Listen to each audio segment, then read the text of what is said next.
ഖിയാമത്ത് നാളിനെ കണ്ടുകൊണ്ട് കാണുന്ന പോലെ നോക്കിക്കാണുവാൻ ആരെങ്കിലും ഇഷ്ടപ്പെടുന്നുവെങ്കിൽ അവൻ സൂറത്ത് അത്ത് തക്വീർ, ഇൻ ഫിത്വാർ, ഇൻ ഷിക്വാക് എന്നിവ ഓതിക്കൊള്ളട്ടെ എന്ന് നബി സല്ലല്ലാഹു അലൈഹി വസല്ലമ പറഞ്ഞിട്ടുണ്ട്. ഈ 3 സൂറത്തിലും പരാമർശിച്ചിരിക്കുന്ന ഖിയാമത്ത് നാളിനെ കുറിച്ചുള്ള ഭയാനകമായ ചില വാക്യങ്ങൾ ഞാൻ നിങ്ങൾക്ക് പറഞ്ഞു തരാം. സൂര്യൻ ചുറ്റി പൊതിയപ്പെടുന്നു, അഥവാ അതിന്റെ പ്രകാശം നഷ്ടപ്പെട്ടു പോകുന്നു. നക്ഷത്രഗ്രഹങ്ങളെല്ലാം അവയുടെ സ്ഥാനവും ക്രമവും വിട്ട് കൊഴിഞ്ഞു വീഴുന്നു.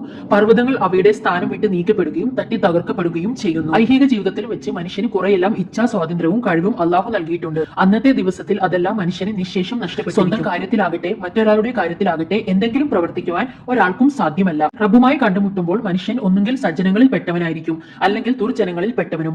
ആദ്യത്തെ വിഭാഗത്തിൽ പെട്ടവനാണെങ്കിൽ അവനു തന്റെ കർമ്മരേഖയാകുന്ന ഗ്രന്ഥം വലങ്കയിൽ നൽകപ്പെടും. വലതുഭാഗം ശുഭലക്ഷണവും വിജയസൂചനയുമാകുന്നു. ദുർജനങ്ങളായ ആളുകൾക്ക് അവരുടെ കർമ്മരേഖ അവരുടെ പിൻഭാഗത്തിൽ നിന്നും ഇടതു കൈയിലായിരിക്കും നൽകപ്പെടുക. ഇത് അശുഭ ലക്ഷണവും പരാജയ സൂചനയും തന്നെ. അവരുടെ വിചാരണ വളരെ കർശനമായിരിക്കും. ഗ്രന്ഥം കയ്യിൽ കിട്ടുമ്പോഴേക്കും അവരുടെ കുറ്റങ്ങളും പര്യാവസനവും അവർക്ക് വ്യക്തമായി തെളിഞ്ഞു കാണും.